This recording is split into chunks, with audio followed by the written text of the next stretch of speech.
सुन रहे हैं विविध भारती। 10, 9, 8, 7,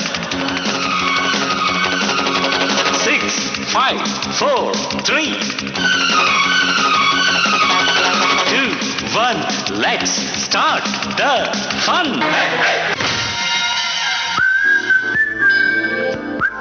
जुबली झंका फ्लैशबैक।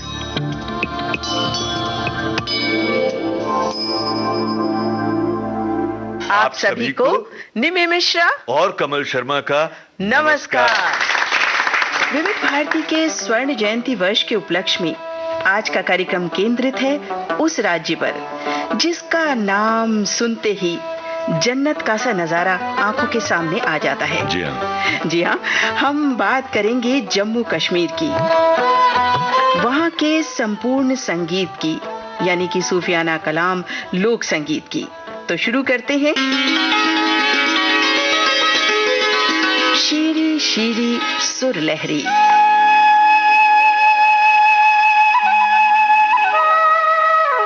श्रोता, ये हमारा सौभाग्य है, संगीत जगत की जानी मानी हस्तियां यहाँ मौजूद है हमारे बीच में। और मैं सबसे पहले आपका परिचय करवा दूं। हमारे बीच उपस्थित हैं देश के जाने माने संतूर वादक पद्म विभूषण पंडित शिव कुमार शर्मा जी। नमस्कार।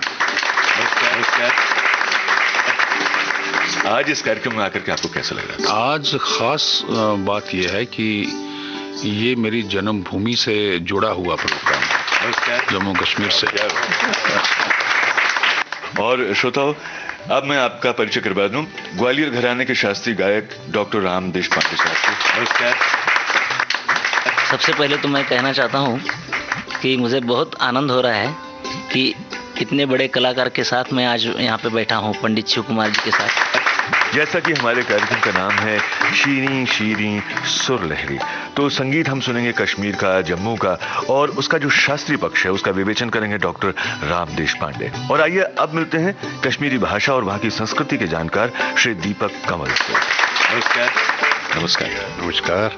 कमल साहब, जो गाने हम अपने सुनने वालों को उनके लिए पेश करेंगे, अपने श्रोताओं को सुनवाएंगे, उसका तर्जुमा हम बीच बीच में आपसे पूछते रहेंगे। मैं तैयार होके आया हूँ। और अब श्रीनगर के केंद्रीय निदेशक महोदय बशीर आरिफ साहब से मैं आपका परिचय करवा दूं। नमस्कार। आज मैं पंडित जी के पास बैठा हूँ, इससे बड़ा मेरे सम्मान की आवश्यकता है। विश्वनाथ रत्ता साहब और उनके साथी भी यहाँ मौजूद हैं, और परिचय तो अभी मैं करवाऊंगा, लेकिन उसके बाद में उनकी कला के रंग भी आप महसूस करेंगे और उनसे मुलाकात करवा दूंगा आपकी। नमस्कार। नमस्कार जी। विविध भारती से तो ऐसे तो जुड़े रहते हैं, मगर बॉम्बे में आने का ये मेरे पहला मौका मिला। और जब मैं बॉम्बे आया तो यहाँ देखा, सब कुछ पाया। और उसके बाद जब पंडित जी ने ये बात कही कि मेरी जन्मभूमि जम्मू है, तो मेरे अब ब्लड सर्कुलेशन इतनी तेज हो गई है कि मैं कहता हूँ कि मैंने कभी सोचा भी नहीं था कि एक ट्रेडिशनल फोक गाने वाला आर्टिस्ट और बम्बे पहुँचेगा और पंडित जी से मुलाकात होगी, मैं दर्शन कर पाऊँगा। मुझे तो बहुत ही खुशी हुई। जैसे आपको उनके दर्शन करके खुशी हुई, वैसे हमें भी। और दोस्तों, श्री विश्वनाथ रत्ता जी अकेले यहाँ नहीं हैं, उनके साथ में उनके साथी और भी हैं। आइए उनसे आपको मिलवा दूं। अपना नाम बताइए। मेरा नाम विजय कुमार रत्ता है। आपका नाम? सूर्यचंद। चालू राम। तेराम। मेरा नाम है संसार चंद्र रत्ता, ढोल को बजाता हूँ। अब हम आपका परिचय करवाते हैं जयंती गोशर से, जो फिल्म संगीत में रबाब बजाते हैं, जो बहुत ही मीठा वाद्य है। बहुत खुश हूँ कि मुझे इस कार्यक्रम में भाग लेने के लिए बुलाया गया। I am very very thankful to Vividh Bharati and Shiv जी। दोस्तों, हमारे बीच में मौजूद हैं जाने माने कलाकार लियाकत अली खान साहब। आप सारंगी बजाते हैं, बहुत बहुत स्वागत है इस कार्यक्रम में। नमस्कार। Thank you. पहले विविध भारती का मैं शुक्रिया अदा करता हूँ, और पंडित जी का, हमारे बड़े भाई, बहुत दुनिया के माने हुए कलाकार हैं। सुधीर नायक साहब, बहुत बहुत स्वागत है इस कार्यक्रम। मुझे बड़ा ही हर्ष हुआ है यहाँ आके। साथ ही में पंडित जी जैसे कलाकार हैं, हमारे मित्र भी हैं, राम देशपांडे, विश्वनाथ शिरोडकर, तो बहुत ही अच्छा लगा।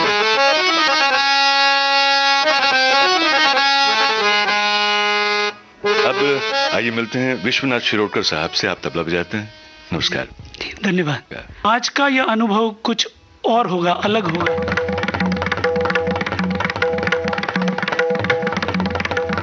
हमारे बीच मौजूद हैं गायिका डॉक्टर वाणी सामिया नबी।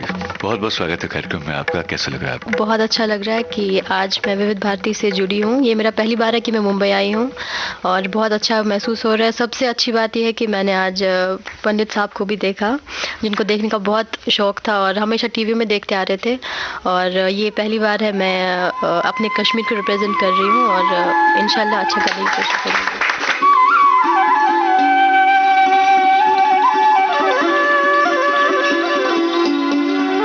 वैसे जब हम कश्मीर की बात करते हैं तो हसीन वादियों, महकती फिजाओं और दिलकश नज़ारों से दुल्हन की तरह सजी वो सरजमी है जिसके बारे में किसी ने क्या खूब फरमाया है, अगर फिरदौस बर्रुए ज़मीं अस्त, हमी अस्तो, हमी अस्तो, हमी अस्त, जिसके मायने हैं कि अगर धरती पर कहीं जन्नत है तो वो यही है, यही है, यही है। दोस्तों, कश्मीर भारत के मुकुट की मणि है। कश्मीर की हसीन वादियां, बर्फ से आच्छादित पहाड़, चीड़ के घने जंगल, कुलांचे मारते पहाड़ी झरने और रोशनी में दम दम दमक उठते हिमकण कश्मीर की कुदरती खूबसूरती में चार चांद लगाते हैं। और जब कश्मीर की बात करते हैं निम्मी जी तो बहुत पहले से 1963 से शायद मुझे याद है वहाँ पर फिल्मों की शूटिंग होती रही है और आज तक जो फिल्मकार हैं हमारे वो खींचे चले जाते रहे हैं कश्मीर। ये हंसी वादियाँ, ये खुला आसमां, आ गए हम कहाँ है मेरे साजना, इन बहारों में दिल की कली खिल गई, मुझको तुम जो मिले हर खुशी मिल गई, मेरी जाने जा मैं तेरी चांदनी, छेड़ दो तुम आज कोई प्यार की नागिनी।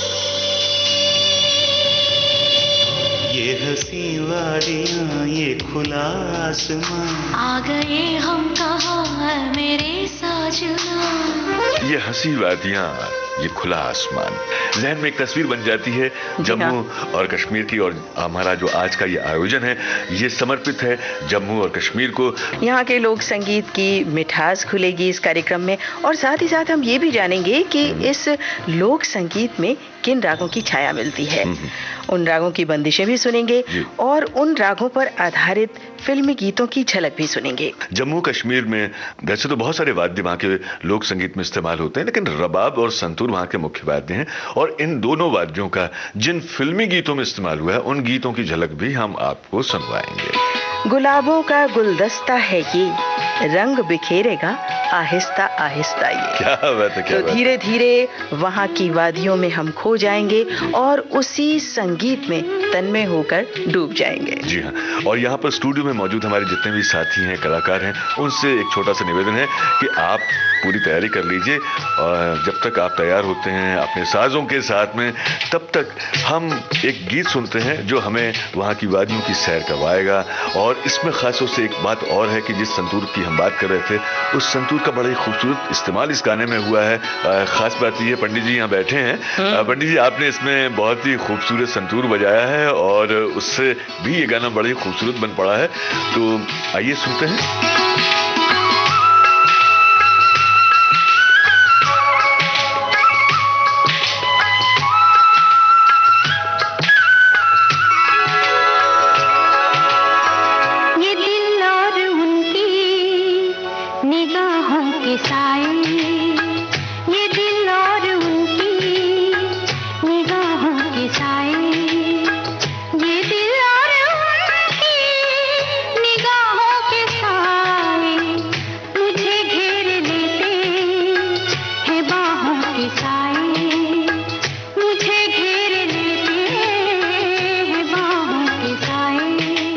जयदेव साहब ने संगीत तैयार किया, फिल्म प्रेम पर्वत का गीत है, लता जी ने बड़ा ही खूबसूरत गाया है और जानिसार अख्तर साहब के कलम से ये क्या खूब निकला है ये गीत। तो शीरी शीरी आपने गीत सुना और अब शीरी शीरी सुर लहरी के सिलसिले को और आगे बढ़ाते हैं।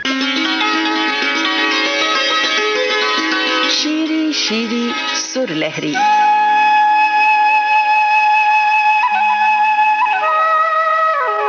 और अब हम सबसे पहले पंडित शिव कुमार शर्मा से ये पूछना चाहेंगे। तो पंडित जी, आप हमारे श्रोताओं को बताएं कि जम्मू कश्मीर का जो संगीत है उसमें क्या क्या समाया है। जी, मैं एक चीज़ कहना चाहूँगा शुरू में।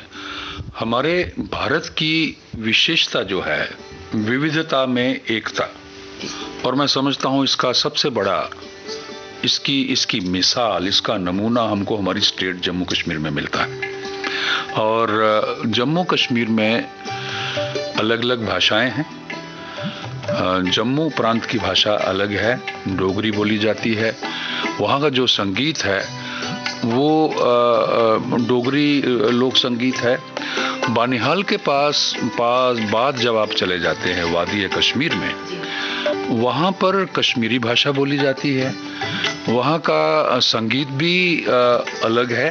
हाँ, लोक संगीत अलग है। जी हाँ, और वहाँ पर 2 तरह का संगीत है वादी कश्मीर में। एक तो जो जिसको हम लोग कहते हैं सूफियाना मौसीकी, क्या? और उसको एक क्लासिकल का दर्जा दिया जाता है वहाँ पर।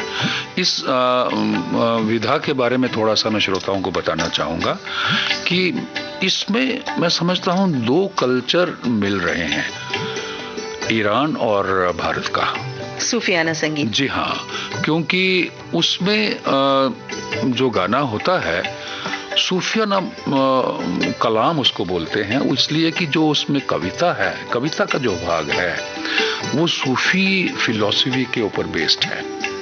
और जो संगीत है वो उसके जो स्वर हैं वो भारतीय स्वर हैं। तो ये हमारे कश्मीर का सूफियाना मौसीकी हुआ।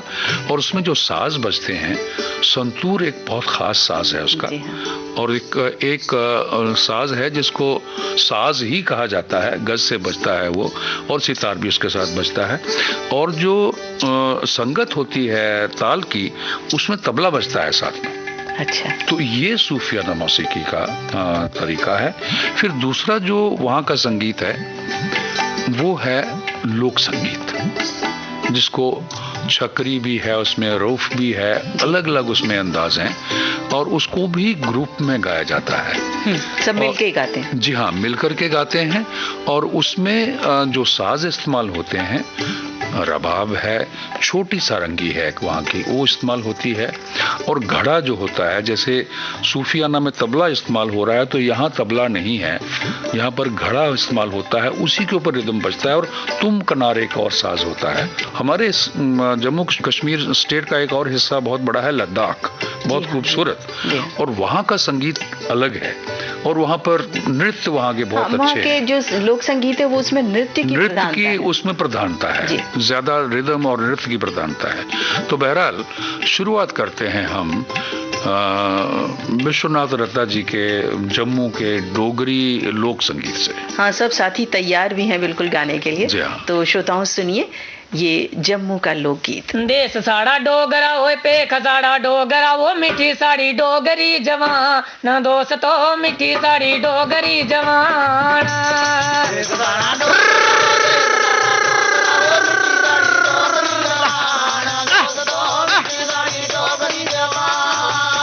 वो देश साड़ा डोगरा होए पे खसाड़ा डोगरा होए मिठी साड़ी डोगरी जवान, दोस्तों मिठी साड़ी डोगरी जवान।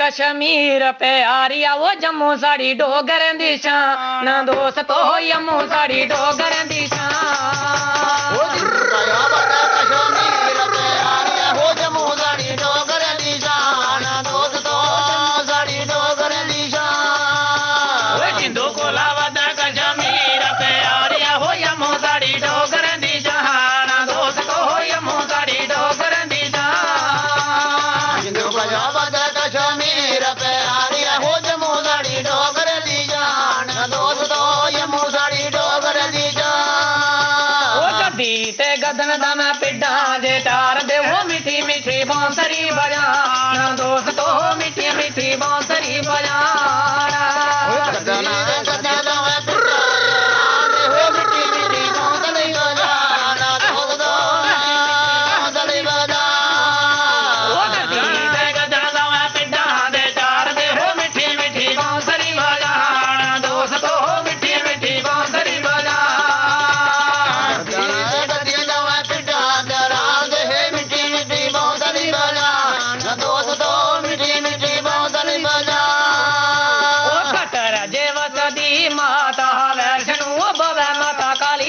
दस्तान दोस्तों हो बवे माता काली दस्तान कटहर देवनी माता वैष्णो हो बवे माता काली दस्तान दोस्तों हो बवे माता काली दस्तान कटहर दे माता वैष्णो ने वसती हो बवे माता काली दस्तान दोस्तों हो बवे माता काली दस्तान।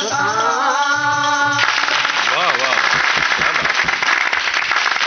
मीठी सारी जबान। मुझे लगता है कि कुछ पंजाबी का जैसे कुछ कुछ वैसा थोड़ी तो समझ में आ रहा था मुझे। जी देखिए, ऐसा है कि जब बाहर के लोग इस जबान को सुनते हैं तो कुछ शब्द ऐसे हैं जो उसकी साउंड जो है, ध्वनि जो है, पंजाबी के शब्दों से मिलती है और कई लोगों को लगता है कि ये पंजाबी बोली जा रही है, लेकिन डोगरी पंजाबी से जुदा है। जी जी। तो मैं अभी विश्वनाथ जी से पूछूंगा कि ये जो इन्होंने गाया, थोड़ा सा श्रोताओं को बताएं कि इसका मतलब क्या था।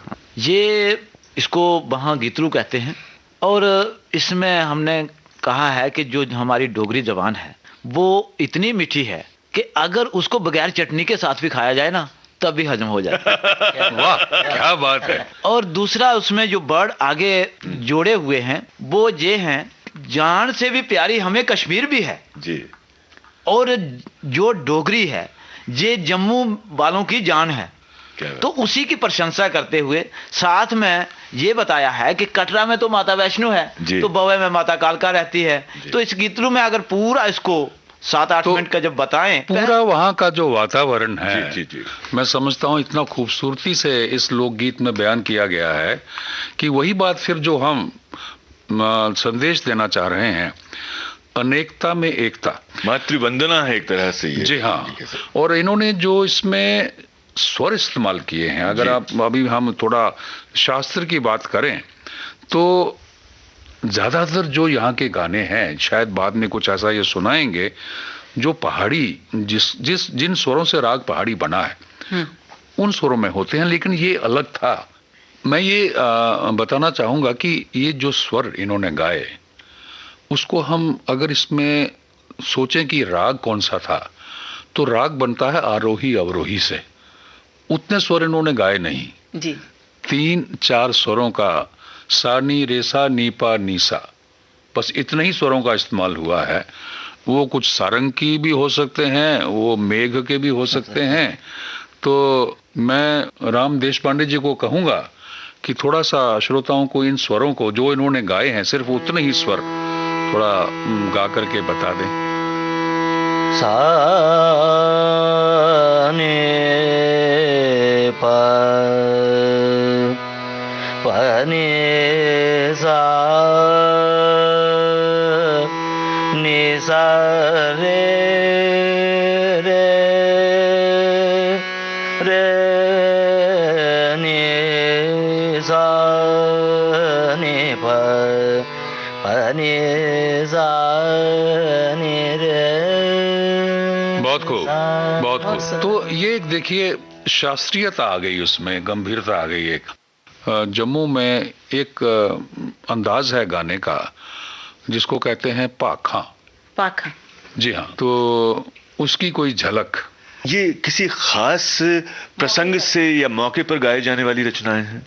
विश्वनाथ जी आप बताइए। ये पाखें पहले तो शुरू में पाखों का ही रिवाज था, मगर जैसे जैसे ये हमारा दृष्टिकोण थोड़ा बदलता गया तो सारे गीतों का मिश्रण जब निकलने लगा तो लोगों में पाक सुनने की थोड़ी क्षमता थी, वो कम होने लगी। तो उसको जिंदा रखने के लिए तो गीतलू का बीच में आना जरूरी हो गया। मतलब पाक जो है वो उसका बेस है, मतलब शुरुआत उसी से हुई। बेस है।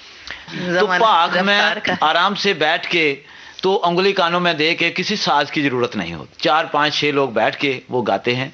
ये शादियों पे, अच्छे फंक्शन जो भी होते हैं, सब जगह ये खुशी में गाई जाती है। और पाक के ऐसी है कि ये गमी में भी गाई जाती है, मतलब हर जगह ये गाई जाती है, मगर सिर्फ अलग अलग तरीका इसका है। कि किसी के शादी है, शादी में हम चले गए, शादी में गए तो हम ये नहीं कहेंगे कि हमारे बैठने के लिए आपने क्या रखा है, हम पाक के तरीके से उसको बताएंगे। अच्छा। कि हाँ भाई हमारे लिए क्या बंदोबस्त है।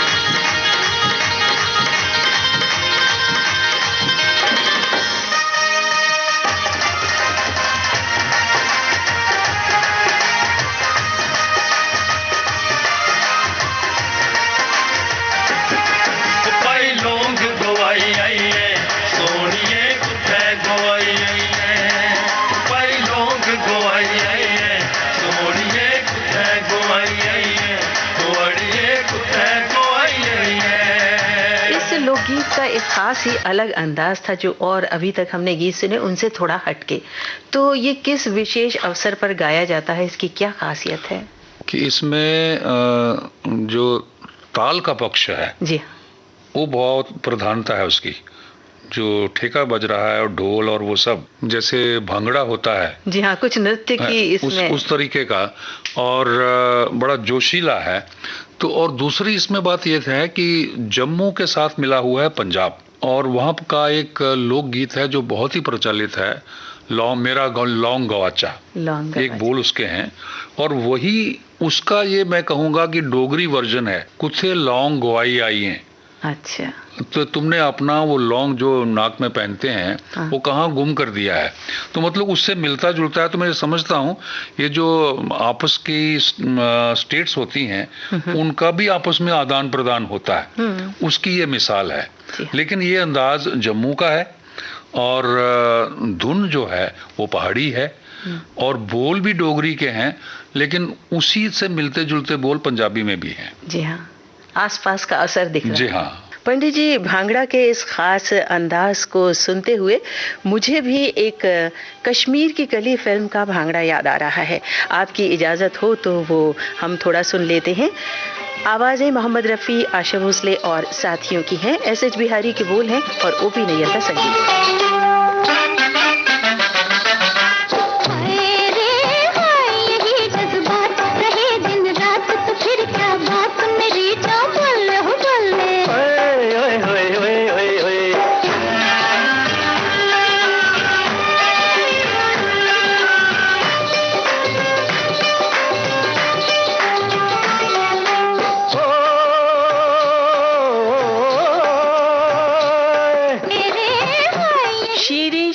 सुर लहरी, ये कार्यक्रम हमारे श्रोता सुन रहे हैं और हम अब निवेदन करेंगे डॉक्टर वाणी सामिया नबी से कि वो हमें श्रीनगर की कोई लोक रचना सुनाए।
कमल जी, आप वैसे भी कश्मीर की जो संस्कृति है और भाषा से बहुत गहरे से जुड़े हैं, तो ये जो इन्होंने रचना अभी हमारे सामने गाई, इसके एक तो मतलब हम जानना चाहेंगे क्या है? कमल जी, ये गाना जो है ये जुदाई का गाना है, विरह का गाना है कि एक प्रेमिका अपने प्रेमी के लिए बैठी हुई है और वो अपनी सखी से कहती है कि ये देख, बड़ी जवानी में मैं किस तरह मुरझा गई हूँ और मेरा प्रेमी, मेरा महबूब मेरी खबर लेने क्यों नहीं आया।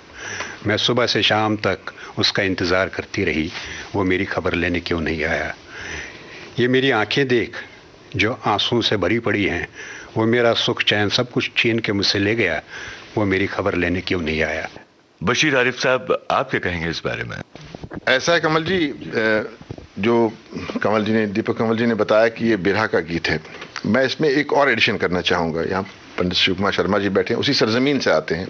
हमारे यहाँ सूफी परंपरा बहुत, और शवाइट परंपरा, शिविज्म और सूफीज़म का ऐसा खूबसूरत इम्तजाज जम्मू कश्मीर में है कि जिसकी मिसाल पूरी दुनिया में दी जाती है। जैसा शिव कुमार शर्मा जी मोहतरम इसका समर्थन करेंगे जी। इसके दूसरे पक्ष को जब हम देखें, जब हम उनकी निगाह से इन पंक्तियों को देखें या सुने और फिर अर्थ निकालने की कोशिश करें, तो इनके अर्थ बदल जाते हैं। मिसाल के तौर पे मेज़ाजुर यावनी बबरे चाम, ये अपने पीर से भी कह सकता है, अपने मुर्शिद से कह सकता है कि लीजिए मैं इस भरी जवानी में बिल्कुल खस्ता हो गया हूँ और कोई मेरी खबर लेने नहीं आया। ये खबर कौन लेने आए? किसी के लिए आशिक हो सकता है, किसी के लिए माशूक हो सकता है, किसी के लिए ईश्वर हो सकता है। सूफी फलसफा जो है वो मोहब्बत और महबूब, खुदा और बंदे के बीच में है। एग्जैक्टली, बिल्कुल सही। तो वो उसको उस तरीके से, उस नज़र से देखते हैं, और वही रोमांस की बात हो रही बन जाती है जब हम लोग, दुनियावी लोग उसकी बात करते हैं। जब वो महबूब और खुदा के, उसके बीच में खुदा को महबूब समझा जाता है, तो फिर वो नजर बदल जाती है। यानी जितना ये लौकिक है उतना ही अलौकिक है। जी हाँ। और इसमें एक बहुत ही गहरा दर्शन भी छिपा हुआ है। जी हाँ।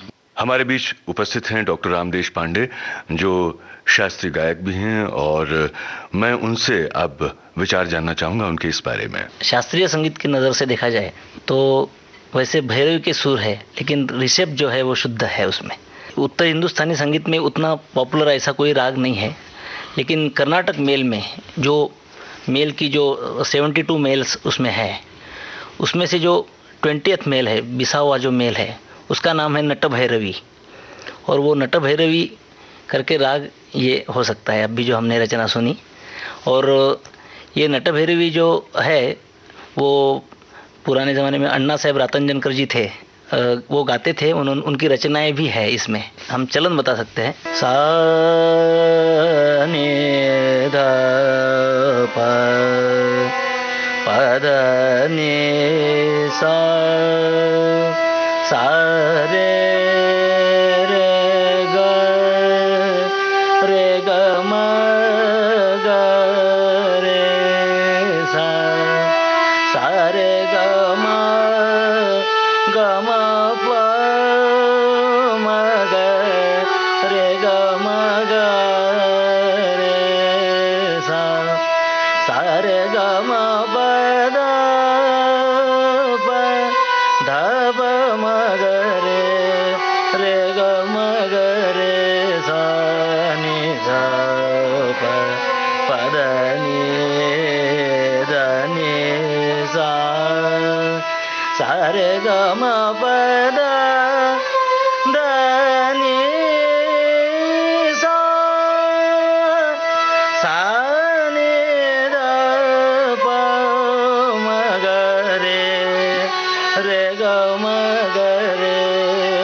भैरव जो हम सुनते हैं वो भैरव में शुद्ध ऋषभ है, ये भैरवी में शुद्ध ऋषभ है। अभी इसमें मैं एक बात और कहना चाहूँगा जी, जो इन्होंने राम देशपांडे जी ने सुनाया है, उसके पंचम को अगर सा मान लें तो वो भैरवी के सुर हो जाते हैं।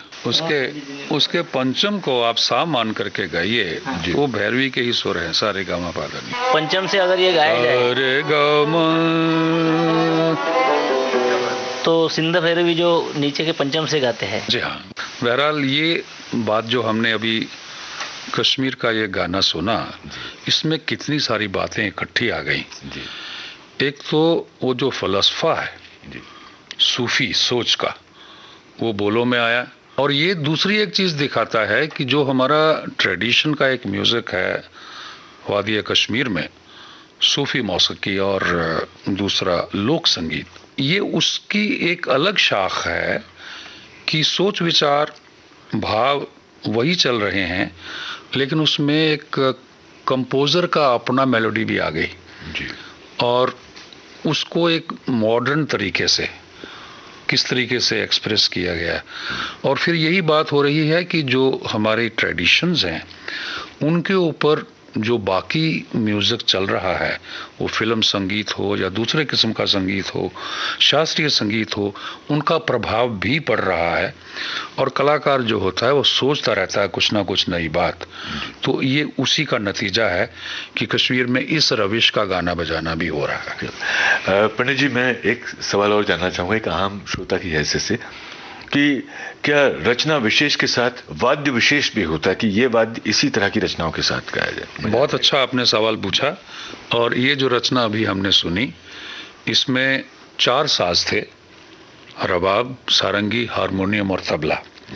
तबला तो एक ऐसा वाद्य है जो कि हमारे संगीत के किसी भी विधा में वो बजता ही है, लेकिन तबला लोक संगीत में नहीं बजता। हमारे कश्मीर में सूफियानी मौसीकी जो है उसमें तबला बजता है, लेकिन जो लोक संगीत है उसमें तबला नहीं, उसमें दूसरे साज हैं। उसमें घड़ा बजाते हैं और तुम्ब कनार एक साज होता है जो पर्शियन उधर उसको द्रुबा बोलते हैं या अलग साज होता है। लेकिन इसमें जो दूसरे साज बज रहे थे, रबाब और सारंगी, कश्मीरी सारंगी जो है हमारी उत्तर भारतीय संगीत की सारंगी से जुदा है। वो छोटे साइज़ की सारंगी होती है, उसका साउंड भी अलग होता है, उसका बजाने का तरीका वो भी अलग होता है। आज तो हमारे यहाँ लियाकत अली खान साहब बैठे हुए हैं, ये जो माहिर सारंगी नवाज हैं, वो बजा रहे थे। और रबाब एक बहुत ही ख़ास हिस्सा है कश्मीरी लोक संगीत का।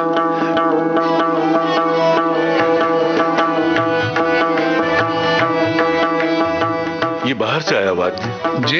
ये वाद्य जो है 2 ही जगहों पे इसका इस्तेमाल हुआ है, अफगानिस्तान और कश्मीर में। आप उधर चले जाएं अरेबिक म्यूज़िक में तो वहाँ रबाब नहीं है, वहाँ ऊद है, वहाँ कानून है, ये साज हैं। लेकिन रबाब आपको सुनने को मिलेगा कश्मीर में या अफगानिस्तान में।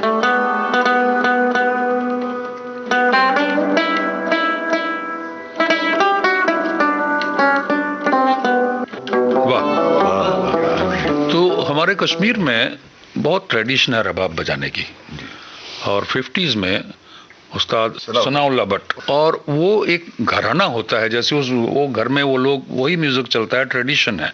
पंडित शिव कुमार शर्मा जी, आपने ट्रेडिशन की बात की, और जब हम फिल्मों की बात करते हैं तो फिल्मों में भी लोक संगीत को शामिल करने का ट्रेडिशन रहा है, लोक वाद्यों का इस्तेमाल होता रहा है फिल्म ऑर्केस्ट्रा में, या सिचुएशन के हिसाब से जैसी कहानी की ज़रूरत होती है। तो हम यहाँ पर उन गीतों की एक झलक क्यों ना अपने श्रोताओं को सुनवा दें जिनमें रबाब का इस्तेमाल हुआ है।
एक और बात मैं भूल गया कहना कि सरोद जो आजकल का साज है जी, वो रबाब से ही बना है। रबाब के बाद सरोद आया। इसमें जो आप देख रहे हैं लकड़ी की ही उसकी फिंगर प्लेट होती है, वो तब्दील हो गई मेटल प्लेट में। जी जी। और स्ट्रिंग्स, इसमें गट स्ट्रिंग्स हैं, उसमें स्टील स्ट्रिंग्स आ गए तो साउंड भी चेंज हो गया और एक नया साज हमको मिला, लेकिन वो सरोद निकला है रबाब से। पंडित जी, जैसे कि आपने बताया कि सरोद का विकास हुआ है रबाब से, और ऐसे ही घड़ा भी इस्तेमाल होता है। कई जगह मिट्टी के घड़े इस्तेमाल होते हैं और कई जगह कांसे के या पीतल के।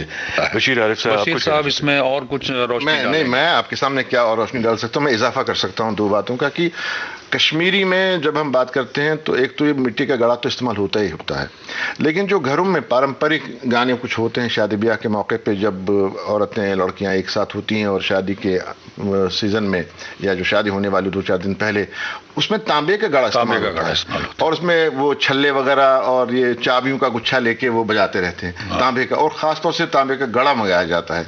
अक्सर तो पहले घरों में तांबे के घड़े रहते थे पानी भरने के लिए, अब तो उससे सिस्टम खत्म हो गया, लेकिन उस वक्त खास तौर से तांबे का घड़ा तुम्बक नारी का इस्तेमाल होता है और यही साथ चलते हैं। जो हमारे कुछ पारंपरिक गीत गाने वाले हैं सिर्फ शादी ब्याह के मौकों पर वो तुम्बक नारी और गड़े पे, तांबे के गड़े पे। कमल जी, ये जो हमें इतनी अच्छी जानकारी दी पंडित शिव कुमार शर्मा ने साजों के बारे में, और बशीर आरिफ साहब ने भी उस पर रोशनी डाली, और अब देर किस बात की है, डॉक्टर वाणी सामिया नबी हमारे सामने हैं, तो इनसे एक और लोकगीत सुन लेते हैं कश्मीर का। रोश वाला म्याने दिल बरो पोषण बहारा यूर वालो, रोश वाला म्याने दिल बरो पोषण बहारा यूर वालो, रोश वाला म्याने दिल बरो पोषण बहारा यूर वालो, रोश वाला म्याने दिल बरो पोषण बहारा यूर वालो।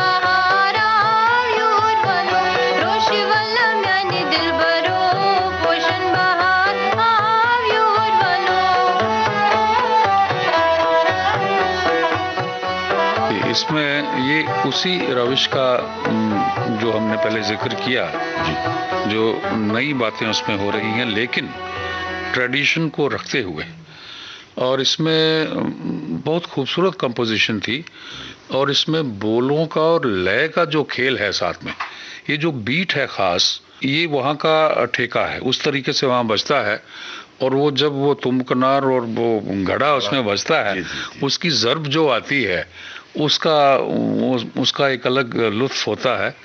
और एक सिंगल बीट चल रही है लेकिन उसका एक जो लहजा है, जहाँ पर उसका एक्सेंट आता है, वो उसकी खासियत है। और मेलोडी एक ऐसी है कि आपके एक मतलब ऐसा जुनून तारी हो जाता है, आप उसको सुनते चले जाएं तो उसका जो एक ग्रूव जिसको आजकल कहते हैं वो बन जाता है। और बोल क्या कह रहे थे, मैं कमल साहब से अभी दरख्वास्त करूंगा कि इस पर थोड़ा तबसरा करें। ये एक रूठे हुए महबूब को मनाने की एक कोशिश है कि वो कहती है कि बागों में बहार है, हर तरफ हरियाली छाई हुई है, ये देखो सब फूल तुम्हारे इंतज़ार में खड़े हैं, तुम आते क्यों नहीं, मेरे रूठे हुए महबूब तुम आते क्यों नहीं, ये सब फूल पत्ते तुम्हारी राह देख रहे हैं। इसमें मैं कमल जी एक चीज़ ऐड करना चाहूँगा, वो ये कि जब हम बात करते हैं वादी कश्मीर की, कि उसके साथ ही जुड़ा हुआ है डोडा डिस्ट्रिक्ट, किश्तवाड़, भद्रवाह, वहाँ पर भी लाई यही है, लेकिन इसमें लाई जब चेंज होती है, मिसाल के तौर पे ये मूड पे डिपेंड करता है कि अगर सहेलियाँ गा रही हैं तो लाई होगी तेज़, इतनी तेज़ होगी, और अगर बड़ी उम्र की गा रही हैं वो गाएंगी रोश वाला म्याने दिल बरो पोषण बहा, तो उम्र का तकाजा, वो उतना तेज नहीं गाएंगी। अब वो कहती हैं छोटी छोटी नौजवान लड़कियों को, तले बच्चियों जरा उठो, तले ये बड़ी पहन जरा तेज तेज गाओ।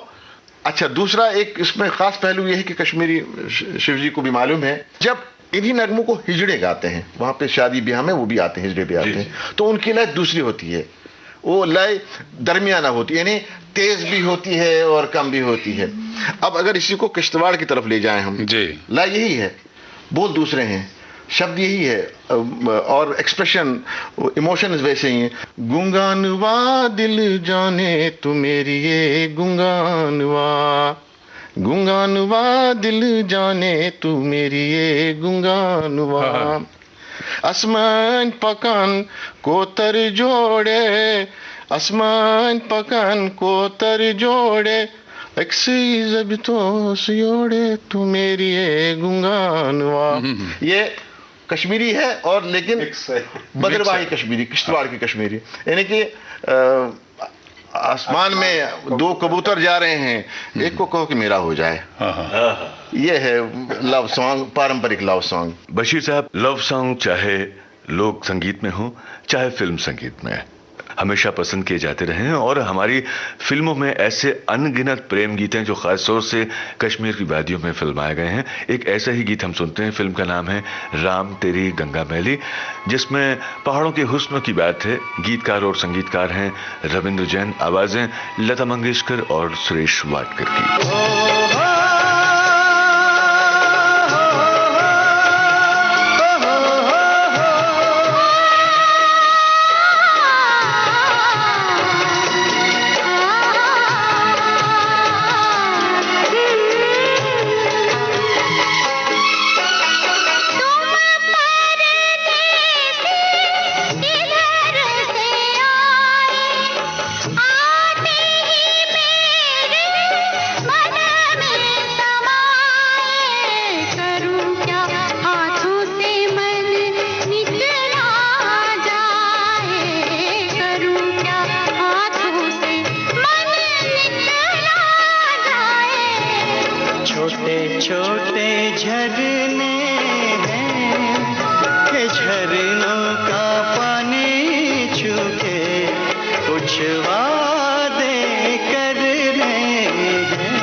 कि पंडित शिव कुमार शर्मा जी कुछ चाह रहे हैं कहना इनसे, विश्वनाथ दत्ता जी से। एक कोई और सुना दीजिए, कोई दूसरे मूड की कुछ और जो चर्चा हो।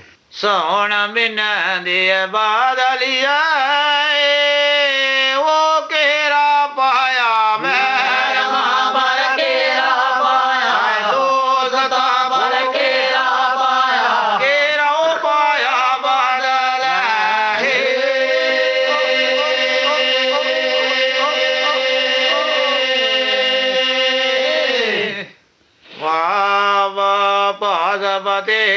चौल बनानी आए वो पानी पाया मैं पानी पाया दोस्ता भर पानी पाया सागर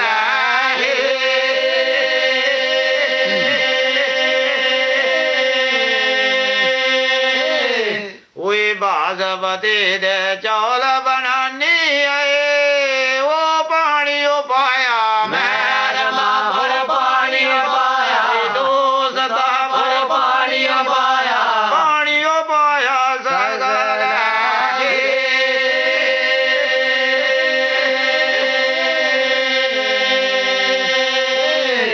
बागवती दे चौल बनानी आए वो पाया पानी पर पाया पानी दोस्ता पर पाया वो पानी गड़का है।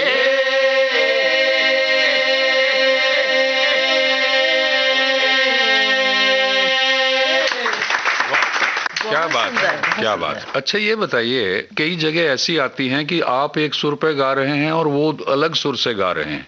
मगर तो जब वो आपको मालूम है कि उस सुर से गाना है, ये वो कैसे हुआ है? तो मैं इसकी चर्चा इसलिए कर रहा हूँ श्रोताओं से कि मेरे ख्याल में ये अपने तरह का एक ऐसा संगीत है, लोक संगीत हमारे भारत में, जिसमें हारमोनी का इस्तेमाल हो रहा है, जिसको हम कॉर्ड सिस्टम बोलते हैं।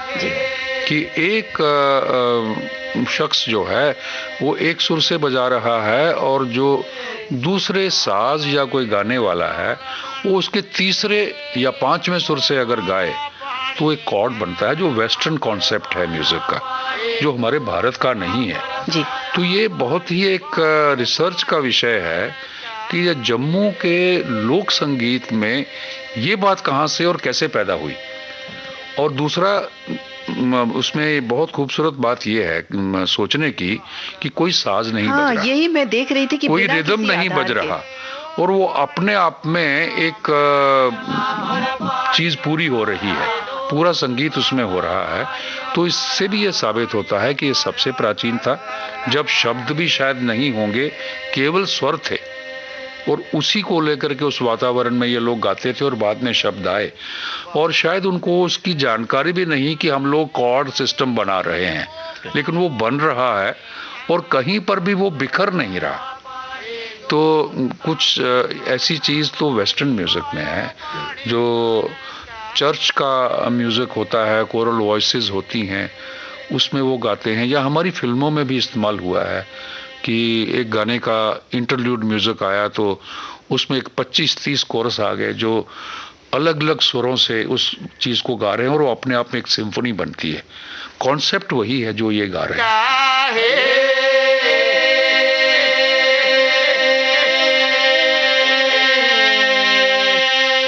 पंडित जी, मैं सोच रही थी आपने अभी हारमोनी की बात की और कॉर्ड की बात की, जो इनका लोकगीत था उसमें, तो आपने भी तो बहुत सी ऐसी फिल्मों में संगीत रचनाएं दी हैं जो बहुत ही खूबसूरत हैं।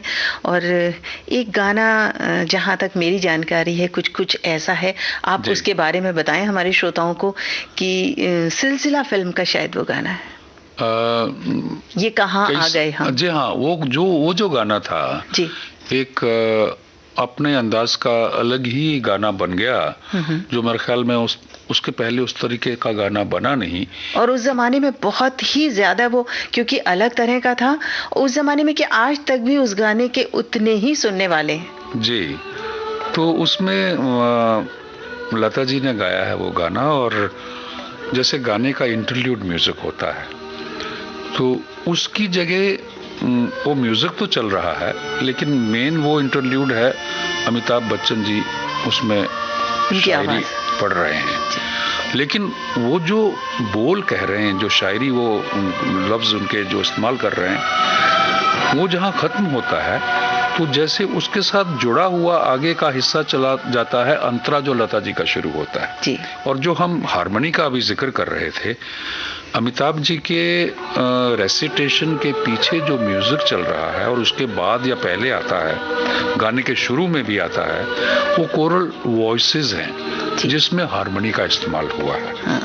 तो वो अगर श्रोताओं को सुनाएंगे तो उसमें अंदाजा होगा कि ये जो इन्होंने गाया अभी जम्मू का लोक संगीत, उसमें भी वही बात है जो ये वेस्टर्न कॉन्सेप्ट का कोरसेस को जैसे इस्तेमाल किया जाता है फिल्मों में, जी, और वो उस गाने में भी हुआ है।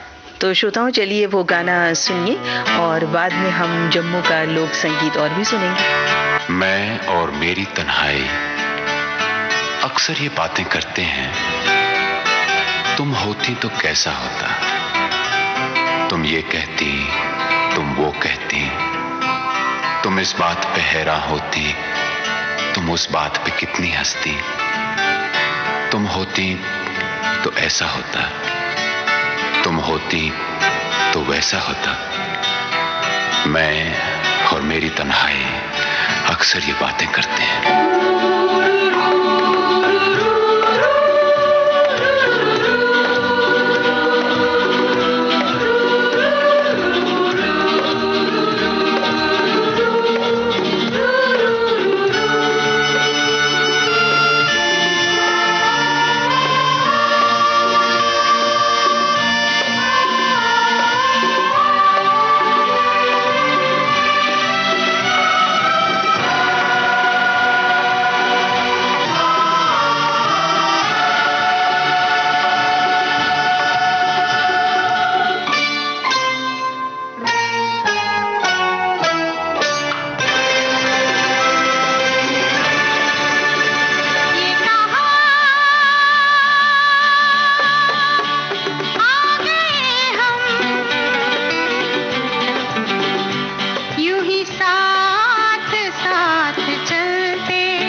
मेरे जिस्म जहाँ पिघलते ये कहाँ आ गए हम, यूं ही साथ साथ चलते। कमल जी, जिस तरह से हमने ये गाना सुना जिसमें हारमोनी का जिक्र पंडित जी ने किया, बताया, उसके बारे में मैं ये कहना चाहती हूँ कि इस सब से मुझे याद आ रहा है विविध भारती की स्वर्ण जयंती पर जो गाना बना है उसमें भी हारमोनी का प्रयोग किया गया है। जो स्वर्ण जयंती गीत है हमारा। जी हाँ, तो आइए वो भी सुन लेते हैं। जी। मैं हूँ विविध भारती, मैं हूँ विविध भारती, हम हैं श्रोता तुम्हारे, हम हैं श्रोता तुम्हारे। कितने अटूट हैं ये नाते रिश्ते हमारे, कितने अटूट हैं ये नाते रिश्ते हमारे। हम संग चलेंगे, हम संग चले हैं, हम संग चलेंगे, हम संग चले हैं। जब से हमारे सुर सुर से मिले हैं, हम संग चलेंगे, हम संग चले हैं। मैं हूँ विविध भारती, मैं हूँ विविध भारती, मैं हूँ विविध भारती। शीरी शीरी सुर लहरी।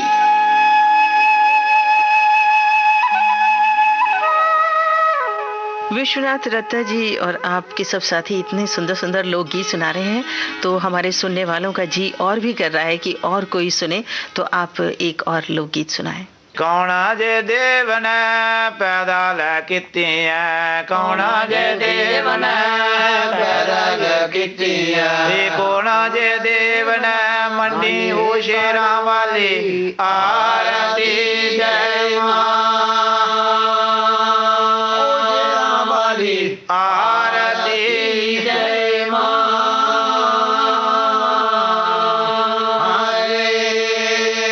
आवते राम ने पैदा कीतियां, आवते राम ने पैदा कीतियां, त्रिलोकी ने मन्नी दे शेरा वाली आरती जय मां,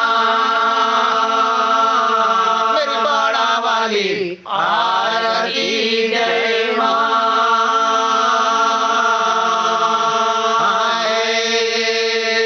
कौन दे जोदा तेरी कर रसोईया, कौन दे जोदा तेरी कर रसोईया, कौन पर जाला पानी शेरा वाली आरती जय मां, मेरी घोड़ा वाली आरती जय मां।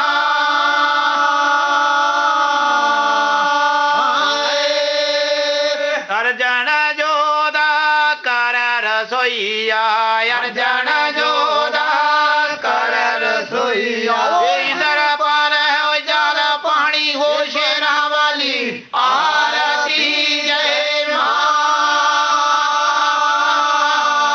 मेरे घोड़ा वाली आरती जय मां।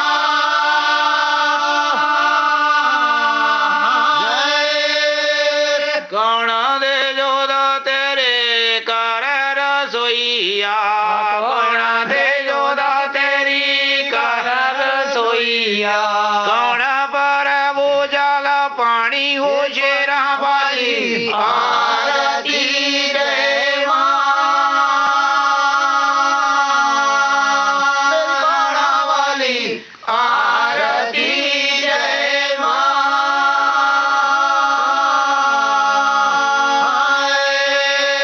अर्जन जोदा तेरी कर रसोईया, अर्जन जोदा तेरी कर रसोईया, इधर पर वो जाला पानी में शेरा वाली आरती जय मां, मेरी बड़ा वाली आरती जय मां।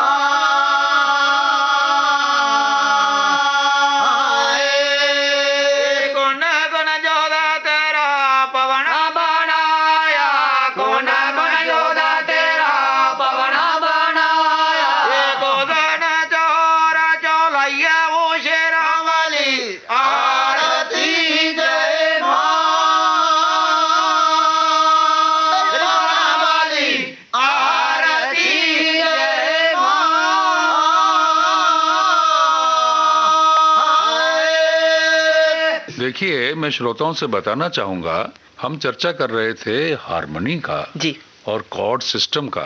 एक और वेस्टर्न म्यूजिक की चीज है जो हमारे भारतीय शास्त्रीय संगीत में नहीं है। वो क्या है कि हम जो भी मेलोडी, जो भी राग, जो भी चीज गाते हैं, उसका एक सा, जो उसका प्रथम स्वर है, वो फिक्स्ड रहता है और पूरी मेलोडी उसी स्वर से गाई जाती है। स्केल चेंज नहीं होता। स्केल चेंज का है कि अभी आप सा से उसको गा रहे हैं, अभी आप उसको रे से गाना शुरू कर दीजिए। वो नहीं है कॉन्सेप्ट, वो वेस्टर्न म्यूजिक में है और अभी इन्होंने वही किया जी। इनकी मेलोडी वही रही, वो स्वर जो थे वो बदले नहीं, इनकी पिच बदल गई, सा बदल गया जी। ये फिर मैं उसी बात पे आऊंगा, ये भारतीय शास्त्रीय संगीत की सिस्टम में नहीं है, ये वेस्टर्न क्लासिकल म्यूजिक का कॉन्सेप्ट है। तो ये यहाँ पर कैसे आया, ये तो बहुत बड़ी एक रिसर्च की बात है। और जब भी ये इतने लोग गा रहे हैं, 6 लोग गा रहे हैं, और सबको मालूम है कि अब स्वर बदल गया और सभी उसी स्वर में चले गए। कहीं ऐसा नहीं हुआ कि किसी का स्वर बिगड़ गया या वो पहले ही स्वर में गाते रहे। तो ये आप कैसे करते हैं? ये था विविध भारती के स्वर्ण जयंती वर्ष पर सन 2008 में प्रसारित किया गया कार्यक्रम जुबली झनकार।